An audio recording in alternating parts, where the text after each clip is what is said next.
Respublika ixtisoslashtirilgan dermatovenerologiya va kosmetologiya ilmiy amaliy tibbiyot markazi. O'zbekiston Respublikasining yetakchi tibbiy muassasalaridan biri bo'lib, dermatologiya, venerologiya va kosmetologiya sohalarida yuqori texnologik tibbiy yordam ko'rsatish bilan shug'ullanadi. Markaz aholiga zamonaviy va ilmiy asoslangan tashxislash va davolash usullari bilan xizmat ko'rsatadi. Shuningdek, ilmiy tadqiqotlar olib borish, kadrlar tayyorlash va malakasini oshirish, yangi innovatsion texnologiyalarni joriy etish markazning asosiy faoliyatlaridan biridir. Jumladan, markaz quyidagi yo'nalishlarda faoliyat ko'rsatadi: dermatologiya, teri kasalliklarini tashxislash va davolash; venerologiya, jinsiy yo'l bilan yuqadigan kasalliklarni davolash va profilaktika qilish; kosmetologiya, estetik muammolarni bartaraf etish, jumladan yuz va tana parvarishi bo'yicha ilg'or muolajalar; mikologiya, zamburug'li kasalliklarni aniqlash va davolash; plastik jarrohlik, tashqi ko'rinishni yaxshilashga qaratilgan jarrohlik amaliyotlari; soch ekish, soch yo'qotish muammosini hal qilish; podologiya, oyoq terisi va tirnoq kasalliklarini davolash. Markazning imkoniyatlari quyidagicha: 160 dan ortiq bemorga statsionar davolash uchun o'rinlar mavjud. Maslahat poliklinikasi bir smenada 100 nafargacha bemor qabul qila oladi. Zamonaviy laboratoriyalar, teri va jinsiy yo'l bilan yuqadigan kasalliklarni tashxislash va ilg'or texnologiyalar bilan jihozlangan. 96 nafar yuqori malakali shifokor, ulardan 13 nafari tibbiyot fanlari doktori, 23 nafari tibbiyot fanlari nomzodidir.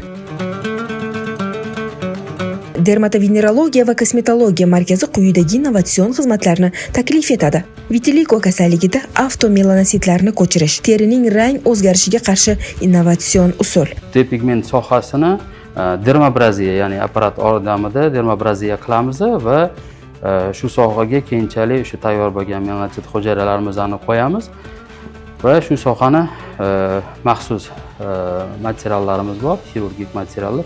O'shalar orqali yopib qo'yamiz. Shunda amaliyotdan keyin bemor qo'li sohasida joylashgan bo'lsa, bu 7 kun davomida bog'lovlar turadi. Ya'ni bemorlar hech qanaqa perevyaskalar yoki boshqa narsalar qilishlisi shart bo'lmaydi. Soch va qosh ekish, tabiiy soch tiklash, video-trixodermatoskopiya, soch va bosh terini batafsil diagnostika qilish. Hozirgi kunda biz 5000 tadan ortiq soch ekish jarayonini o'tkazganmiz, hammasi muvaffaqiyatli. Asosan bemorlarimiz 70% bu o'zbekistonlik, 30% bu chet el hisoblanadi. Jinsiy a'zolar autoplazma terapiyasi, hujayralar yangilanishini rag'batlantirish. Kondilomalar, kontagiozniy mollyuskalarni davolashda ishlatiladigan uskunasidan biri hisoblanadi. Plastik va estetik jarrohlik, lazer texnologiyalari va zamonaviy jarrohlik usullaridan foydalanish. Hozir biz bemorimizda husnbuzarni davolash muolajasini o'tkazamiz. Bu ko'rib turganingizdek PGL lazer bu qon tomirlariga ta'sir ko'rsatadi, ya'ni husnbuzarga ta'sir etuvchi o'sha qon tomirlarni yallig'lanishlarini ketkazish uchun. Bundan tashqari yana propion bakteriya akneni o'ldirish uchun xizmat qiladi bu lazerimiz.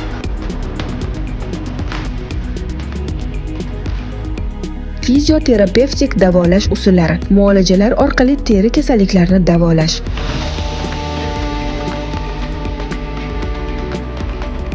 Markaz o'zining yuqori malakali shifokorlari va zamonaviy tibbiy uskunalari bilan aholiga eng yaxshi tibbiy xizmatni ko'rsatishga intiladi va aynan bugungi dasturimiz orqali biz sizga markazning bir yo'nalishidagi ko'rsatiladigan xizmatlar haqida batafsil ma'lumot beramiz.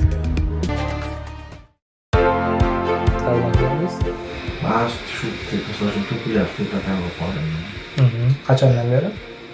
Oxirgi 1 yilda kuchaydi.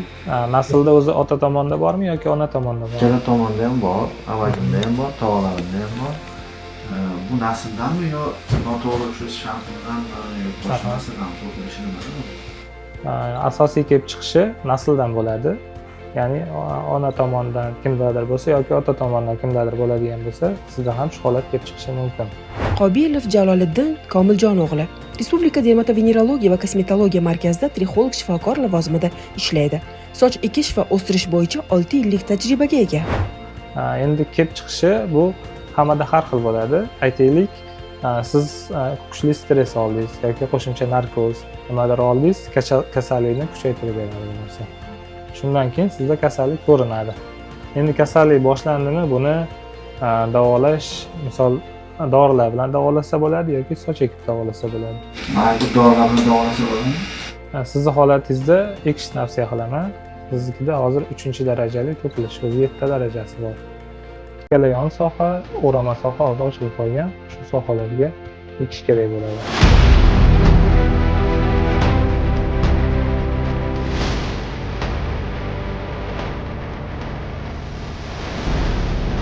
Hozirda soch ekish jarayoni ketmoqda. Soch ekishi kimga amaliyot, kimga bajariladi? Asosan bu tepakalik, androgen alopetsiyada yoki chandiqlar bo'lganda yoki traksion alopetsiya deyiladi. Ayollarda bu sochini orqa tarafga turmaki juda ham qattiq tortilgan holatda tepasi, peshanasi kattalashib ketgan jarayon.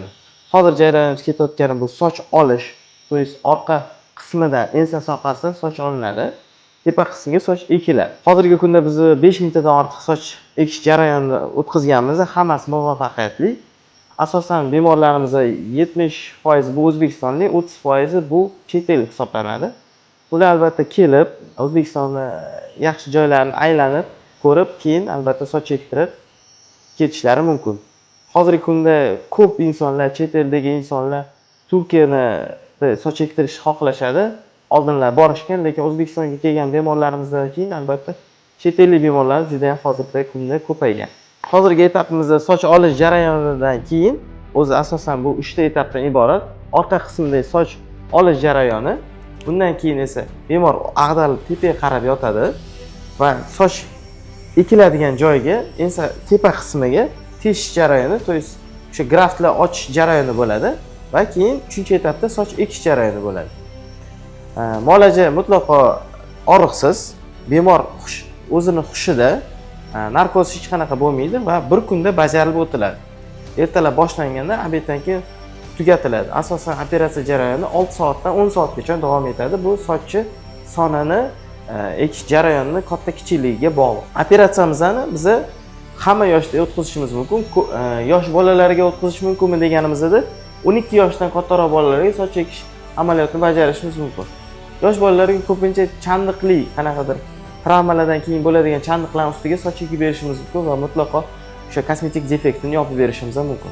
Soch ekish jarayonida hamma savol beradigan bu narxi qancha va donasi qanaqa bo'ladi, o'zi nima, o'zi qanaqa sanaladi? Bu soch ekish jarayonida graft deb aytiladi. Bu graftda bitta dona toladan 3 ta 5 ta tolagacha bo'lishi mumkin. O'sha tolalarni donasi hisoblanadimi yoki graft hisoblanadi? Albatta graft hisoblanadi. Graft narxi bizda 4000 so'm. Albatta shunga qarab, soniga qarab narxi operatsiyaning summasi kelib chiqiladi. Men sizga hozir graftni ko'rsatmoqchiman.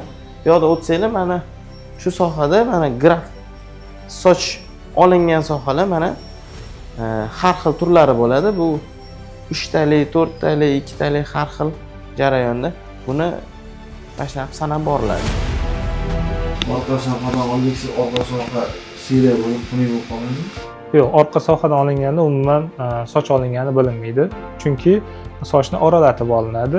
4 ta sochingiz bo'ladigan bo'lsa, 2 tasi olinadi, 2 tasi qoladi. Shuni hisobiga umuman soch olingani sizda umuman bilinmaydi. Ekilgan sochlar keyin qayta to'kilmaslik kafolatmi? Ya'ni u to'kilib boshqa tegishga to'g'ri keladi. Yo'q, ekilgan sochlar agar texnikasi yaxshi ekilsa, olingan sochlarga ziyon keltirib qo'yilmasa, soch umuman qayta to'kilmaydi.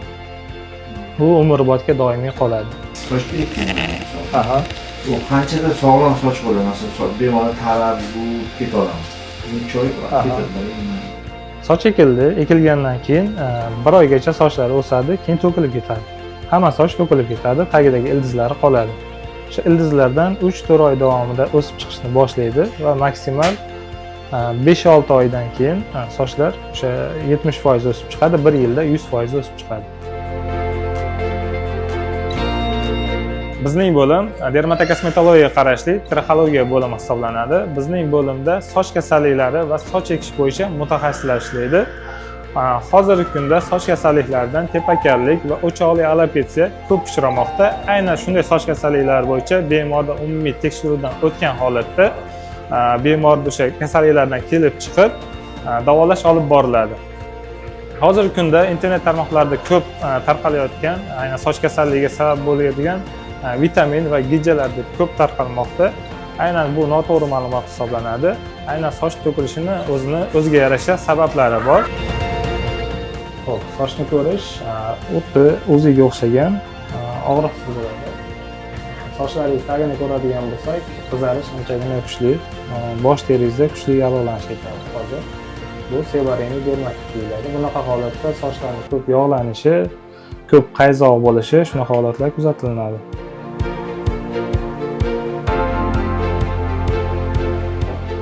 Ko'rib turgan bo'lsangiz, mayda sochlar juda ham ko'p. Ya'ni qora, qalin bor, kam, lekin asosan mayda sochlar o'ralgan. Hozir orqa donor sohangizni ham ko'ramiz.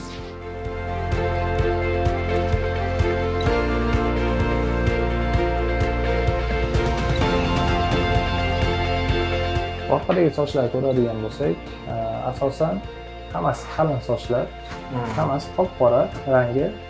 Orasida maydalari bor, lekin bu normal holat.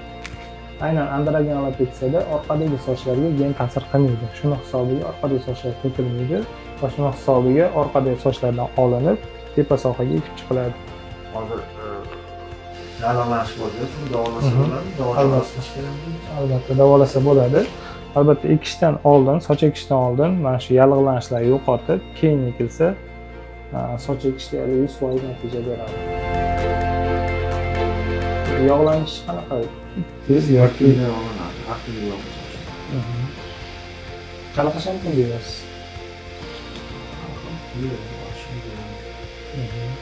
Qanaqa deysiz? Aynan mana shunaqa qizargan yoki qayzoqli holatlarga alohida o'zini davolash shampunlari bor. O'shalar bilan yuvish kerak bo'ladi. Agar shampunlar bilan ham yaxshi bo'lmadimi, unda ichki organlarni tekshirib, unda dori-darmonlar, ukollar bilan davolash kerak bo'ladi. Tavsiya bera olasizmi shampun? Shampun odatiy yuviladigan shampunlar o'sha magazinlarda sotiladigan yaxshi shampun bo'lsa bo'ldi. Misol, original shampunlar tavsiya qilaman kundalik yuvishga. Lekin bo'ladi qayzoq yoki mana qizarishlar kuchli bo'lsa, aptekada sotiladigan alohida shampunlar bor. Uni terini holatiga qarab alohida tavsiya beriladi. Hozir sizga o'sha tekshiruvlar qilib, qon analizi va qo'shimcha tekshiruvlar qilib, sizga hamma dorilarni yozib beraman. Endi uy sharoitida beradigan tavsiyalar bor. Uy sharoitida ko'pincha ertalab yuvasiz yoki kechasi boshni. Ertalab yuvadigan bo'lsangiz, hech bo'lmasa fenda quritgandan keyin yarim soatlarda soch quriydi. Undan keyin ko'chaga chiqsangiz bo'ladi. Ungacha agar ko'chaga chiqsangiz, ko'cha sovuq bo'ladi, bosh terisi yallig'lanish, qizarishlar battar kuchayib ketadi. Keyingi beradigan tavsiyam uydagi o'sha uyquni normaga qo'yish. Ya'ni ko'pchilik misol kechasi uxlamaydi, kunduz uxlaydi. Bu albatta uyquni o'rnini bosmaydi, gormonlar joyiga kelmaydi. Shuning uchun ham iloji boricha 11-12 da uxlab, u yog'i 4-5 da uyg'onsa ham mayli. Asosiysi kechki uyqu bo'lishi. Keyingi tavsiyam stress. Endi hozirgi kunda hammada stress bor, lekin maksimal o'zini stresslardan ehtiyot qilish kerak bo'ladi. Sizda kuchli stress bo'ldimi, soch to'kilish ko'proq to'kilaveradi. Ovqat ratsionidan endi soch bunaqa holatda ovqat ratsioni tavsiya etilmaydi. Xohlagan ovqat yoki shirinliklar bemalol yeyishingiz mumkin.